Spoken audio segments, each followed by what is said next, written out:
Gold, trusted gold buyers. మీరు తాకట్టు పెట్టిన బంగారాన్ని విడిపించి ఈ రోజు ఉన్న మార్కెట్ ధరకు కొనబడను.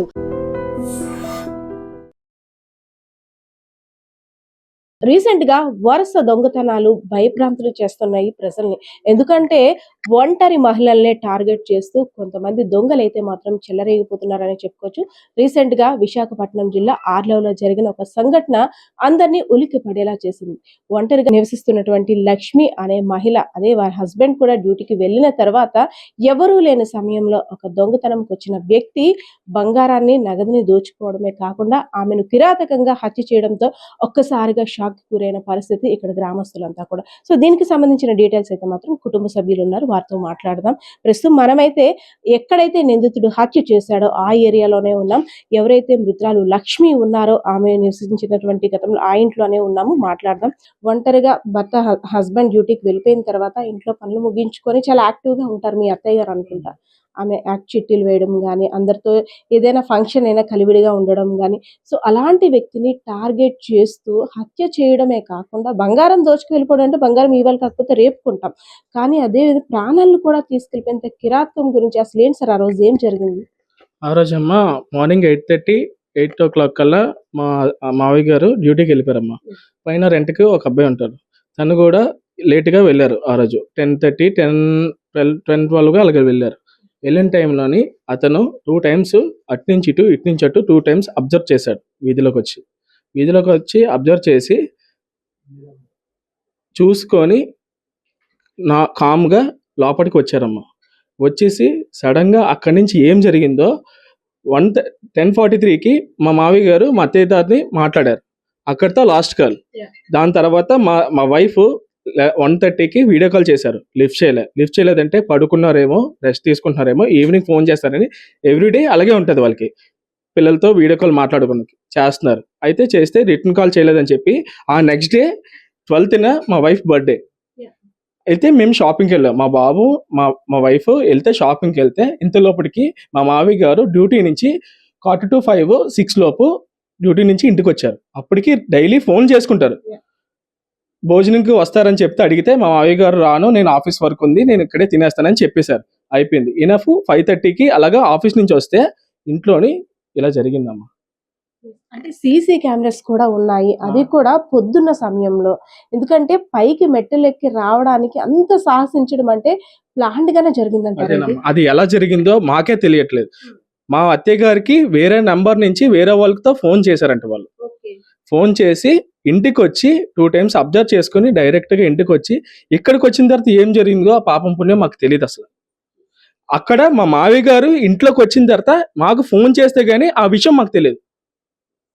ఇది విషాదకర సంఘటన. అంటే గోల్డ్ కూడా పెద్ద మొత్తంలోనే పోయింది. ఆ గోల్డ్ తెంపుకెళ్లిన క్రమంలోనే చెవులు అవి తెంపేయడం, అదే విధంగా మెడలో పుస్తలు అవన్నీ లాగేయడం, అంతేకాకుండా బీరువాలో క్యాష్ కూడా పోయింది అంటున్నారు. అసలు ఎంత మేర క్యాష్ పోయిందండి? గోల్డ్ అంటే ఎంత సుమారు? ఒక 5 lakhs దాకా పోయిందమ్మా. గోల్డ్ ఒక 15 తులాలు పోయిందమ్మా. మాకు గోల్డ్ కాదు, క్యాష్ కాదు, మాకు మనిషి పోయారు కదా. మాకు కావాల్సిన మనిషి. ఇప్పుడు ఈ రోజు కాకపోయినా రేపైనా సంపాదించుకోవచ్చు. మాకు ఎలాగైనా వస్తుంది గోల్డ్. ఇంత సంపాదించుకున్న తర్వాత సంపాదించుకోలేమా? మాకు మనిషి తిరిగి వస్తారా? అలాంటి పరిస్థితి వాళ్ళ ఇంట్లో కూడా వాళ్ళకి జరిగితే ఆ బాధ అనేది వాళ్ళకి తెలియాలి. మేము ఎంత బాధపడుతున్నామో, ఎంత సఫర్ అవుతున్నామో, మా ఫ్యామిలీలోని ఇంత చిన్న పిల్లలతోనే ఎంతమంది ఉన్నాం కదా. మా ఇంట్లో నెక్స్ట్ పొజిషన్ ఏంటి, మా కోసం ఆలోచించే వాళ్ళు కూడా ఉండాలి కదమ్మా. ఒక నిండు కుటుంబం, మనవళ్ళు మనవరాళ్ళతోటి, పిల్లలతోటి, కొడుకుతో, కూతురుతో ఒక పండగ వచ్చిందంటే ఒక సందడి వాతావరణంలో ఉండేది. అలాంటిది ఒక్కసారి పెద్ద దిక్కైనటువంటి లక్ష్మి గారు లేపడం అత్యంత బాధాకరమనే చెప్పుకోవచ్చు. గారు అసలు ఆ రోజు జరిగిన దానికి షాక్. నిజంగా గ్రామస్తులే కాదు, కుటుంబం మొత్తం అంతా కూడా షాక్. ఏంటంటే దొంగతనం నైట్ టైం జరగడం సహజం, అలాంటిది పొద్దున్న ప్రీ ప్లాన్డ్ గా వచ్చింటే కనీసం ఆవిడ ఆ ప్రాణాలని నిలబెట్టుకోవడం కోసం ఒక అరుపులు గాని ఏవో ఒకటి చేస్తుంటారు కదా, కనీసం ఎవ్వరూ వినలేదు ఆ సమయంలో. మేడం, మేము ప్రెజెంట్ అత్తయ్య వాళ్ళతో ఉండట్లేదు. మా ఆయన బిజినెస్ వల్ల కార్లు పెట్టుకుని పార్కింగ్ ఇబ్బంది అవుతుందని మేము, మా హస్బెండ్, మా బాబు కలిపి వేరేగా శ్రీకాంత్ నగర్ లో రెంట్కుంటున్నాం. అందువల్ల సో మాకు తెలియదు మేడం. అంటే సో మేడం, అంటే పైకి ఎవరైనా ఒక అనుమానాస్పదంగా ఎవరైనా వ్యక్తి వచ్చినట్టయితే లేదు, 2 రోజుల ముందు తిరగడం గానీ, ఇక్కడ రెక్కి నిర్వహించడం గానీ అదంతా చేస్తారు కదా. చుట్టుపక్కల అంటే పక్కనుండే వాళ్ళు, అది కూడా మార్నింగ్ టైం కాబట్టి ఎవరు గమనించలేదు. అబ్జర్వేషన్ చేసిందేమో అనుకుంటున్నాం అమ్మా. ఇది సడన్ గా చేసింది అయితే కాదు. 1 డే బిఫోర్ మా అత్తయ్య గారు బ్యాంక్ వెళ్ళి క్యాష్ విత్డ్రాల్ చేశారమ్మా. దాని తర్వాత నెక్స్ట్ డే చీటీ అమౌంట్ అంటే వాళ్ళకి సెటిల్మెంట్ చేసి అప్పచెప్పాలని నెక్స్ట్ డేనే ఇలా జరిగిందమ్మా. అసలు మేడం అంటే లక్ష్మి గారు చాలా యాక్టివ్ గా చిట్టీలే కాదు, ఏదైనా ఫ్యామిలీలో ఒకేషన్ అయితే అసలు మేడమే పెద్ద దిక్కు అనేటట్టు ఉంటారు.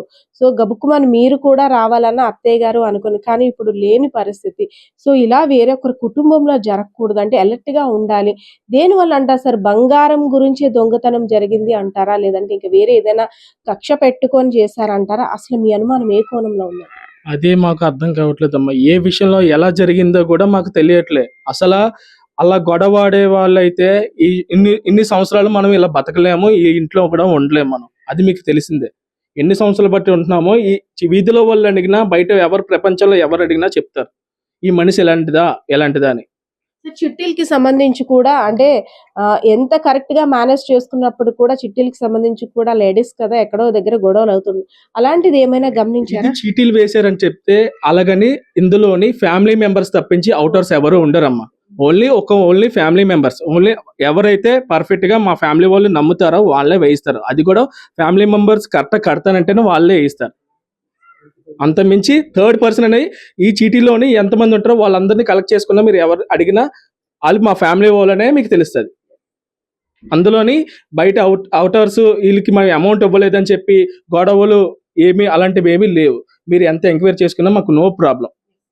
ఎస్, నిజంగా జరిగిన సంఘటన ఎవరు కూడా ఇది తీర్చలేనిది. ఒక పెద్ద దిక్కును కోల్పోవడం అంటే చిన్న విషయం కాదు. అది కూడా డబ్బు బంగారం పోయిందంటే అది వేరేలా ఉన్ను. దొంగతనం చేసిన వాడు వస్తాదో రాదో, కానీ ఒక నిండు ప్రాణాన్ని బలి తీసుకున్నాడు అతి కిరాతకంగా. ప్రాణం కోసం ఆవిడ ఎంత పెనుగులాట జరిగిందో ఆ రోజైతే మాత్రం దేవుడిని ఎంత కోరుకుందో తెలియదు, కానీ ఇంట్లో విషాదం నిలిపిందనే చెప్పుకోవాలి. సో మాకంటూ ఎవరు శత్రువులు లేరు, కానీ ఎందుకు ఇలా చేశారో కూడా మాకు అంత చిక్కడం లేదు. పోలీసులు వచ్చారు, అదే విధంగా క్లూస్ టీం వచ్చింది, పోలీస్ జాగ్రాలు వచ్చాయి. క్లూస్ టీం అంతా కూడా సేకరించినప్పుడు కూడా ఒక మాస్క్ వేసుకున్న వ్యక్తి ఇక్కడ రెక్కి నిర్వహించి ఇలా చేయడం కంపల్సరీగా ఆ వ్యక్తి ఎవరనేది పోలీసులు త్వరలోనే పట్టుకోవాలనేది కుటుంబ సభ్యులు ఆశిస్తున్న పరిస్థితి కనిపిస్తా ఉంది. ఇక్కడ కెమెరా పర్సన్ బాలకిషన్తో పద్మ, ఐడ్రీమ్ మీడియా, విశాఖపట్నం జిల్లా. And for more videos, Please subscribe to iDream. Please subscribe to iDream. Please subscribe iDream. And please subscribe to iDream. For more videos, subscribe to iDream. please like, share and subscribe to the channel. Congratulations, iDream. Subscribe to iDream. Subscribe to iDream. So subscribe to iDream Media. iDream की iDream team अंदर की huge congratulations. Please subscribe iDream Media. Please subscribe to iDream. Subscribe iDream. Please subscribe to iDream. iDream అంటే నా కళల channel subscribe చేసుకున్న నోరు తిరుగుతలేదు, మీరైతే గంట గుర్తు కొట్టండి. For more such videos, please subscribe to iDream. Subscribe to iDream. Please subscribe to iDream. Please subscribe iDream Media. Please do subscribe to iDream. Please subscribe to iDream Media. For best entertainment and information, please subscribe iDream. And don't forget to subscribe to iDream.